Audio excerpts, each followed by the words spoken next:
Some players in NFL history stand out for their jaw-dropping stupidity and cringe-worthy execution. In this video, we'll explore the dumbest plays that serve as reminders of the unpredictable nature of the game and the odd errors in judgment that even the best players can experience. They are frequently carved into memory for all the wrong reasons. Stick with us to the end of the video to witness together these dumb moments. Number 1. Mark Sanchez's butt fumble against Patriots, November 22, 2012. Mark Sanchez, the quarterback for the New York Jets, fumbles the ball against the New England Patriots on Thanksgiving Day 2012 on November 22nd. Mark Sanchez faced the most embarrassing of ways after colliding with a teammate, offensive lineman Brandon Moore. Early in the second quarter, the Patriots and Tom Brady had just scored to establish a 14-0 lead, so the Jets needed to answer. Sanchez took the snap on a 1st and 10 situation and turned to hand the ball off, but no one was present. Sanchez twisted the opposite way during the play, which was supposed to be a handoff to the fullback Lex Hilliard. In his state of panic, Sanchez decided to run the ball up the middle. He stumbled after colliding with his guard, Brandon Moore. Sanchez makes one final attempt to grab the ball as it bounces. However, in a cosmic rejection of Sanchez, the Jets, and possibly even the idea of mercy, the ball one-hops straight to Gregory, who picks it up and returns it for a touchdown, giving the Patriots a 21-0 lead in the second quarter. Number 2. Jim Marshall runs the wrong way.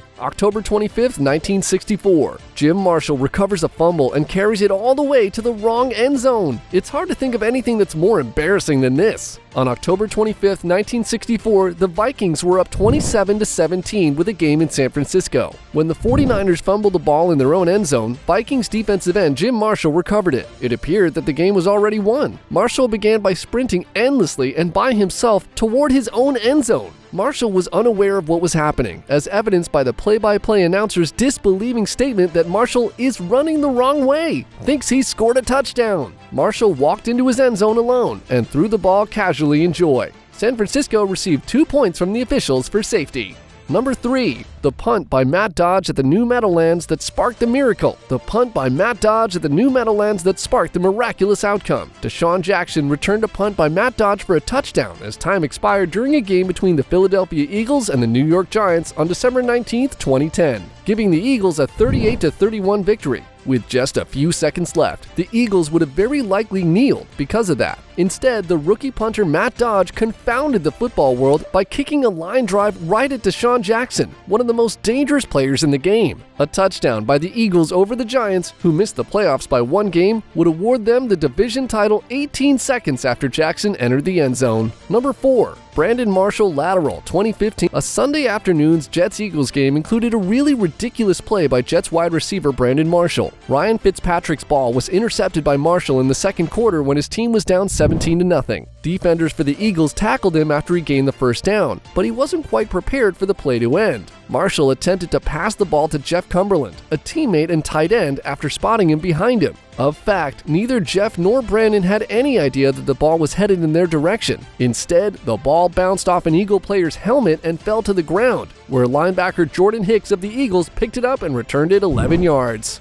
Number 5. DeSean Jackson drops ball before end zone. DeSean Jackson made a mistake by releasing the ball before it reached the end zone. Yet it's difficult to call it a celebration as he wasn't actually taunting or dancing. In the second quarter of the Cowboys-Eagles Monday Night Football game, Jackson had just caught a bomb from Donovan McNabb and was racing into the end zone unharmed when he released the trigger too hastily. Number 6.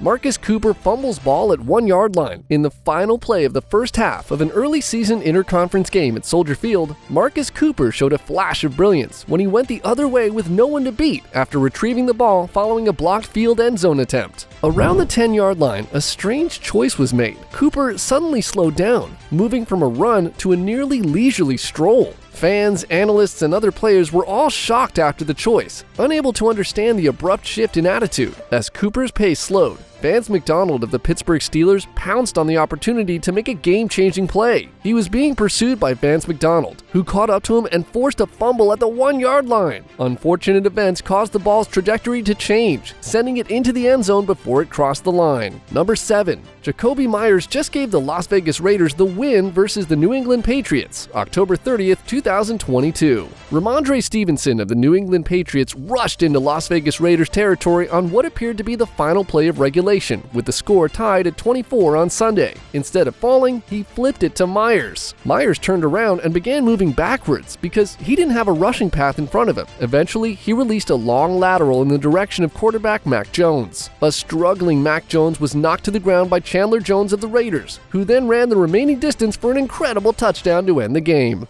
Number 8. Dan Orlovsky runs out of the back of the end zone, October 20th, 2015. This is the dumbest play if you want one. Dan Orlovsky, the quarterback for the Detroit Lions, attempted to throw the ball while under pressure against the Minnesota Vikings by running out of the back of the end zone. Thus, the Vikings earned 2 points. But what made it even more dumb was that he appeared to be unaware that he was outside the end zone for a while. Number 9. Tim Tebow loses 29 yards on a sack, December 18th, 2011. On December 18, 2011, Tim Tebow encountered a difficult situation in a crucial and intense moment during an NFL game that would go down in history as one of the most iconic and unique plays in sports. Tebow came under intense pressure from the opposing defense as the game progressed. As his options became restricted, as the pocket compressed around him, he eluded an attempted sack using his quick reflexes and agility. However, a shocking chain of events then occurred. Tebow made a choice that seemed unconventional and even perplexing to onlookers, choosing not to take the safer option or toss the ball away. He chose to take a path that appeared to send him in the opposite direction toward his own end zone, instead of advancing forward or throwing the ball away. The yards lost started to mount as he moved farther and farther from the line of scrimmage. When the play was through, Tebow had lost an incredible 29 yards. The play put him in a hazardous position, needing an unlikely 45-yard pass to get a first down. Number 10. Colts' 4th down trick play goes horribly wrong, October 18th, 2015. One of the worst play calls in NFL history has to be this one. What did they have in mind? They were up against the Patriots, a squad with a strong special teams unit. Did they really believe they could get the first down? During the third quarter of their game against the New England Patriots on October 18, 2015, the Indianapolis Colts did something peculiar. More exactly, the Colts attempted a strange move during the third period of the game, and ultimately did nothing. The unusual happening started when the Colts special team squad entered the field on 4th and 3 at their own 37-yard line for what seemed to be a punt. Everything appeared to be going according to plan, until the sudden shift signal was delivered, which forced everyone, aside from wide receiver Griff Whalen and safety Colt Anderson, to one side of the field. This was allegedly done to get New England off their game. When it didn't succeed though, Whalen and Anderson attempted a play of their own, in which Anderson rushed directly into a group of unblocked tacklers. These plays serve as crucial reminders that the NFL is a very unpredictable and competitive arena, even though they're terrible to watch for both players and fans. Every player, from Super Bowl champs to up-and-coming stars, has the potential to get into trouble. These instances also demonstrate athletes' resiliency and capacity to pick themselves up, move on from their errors, and keep putting in their best efforts.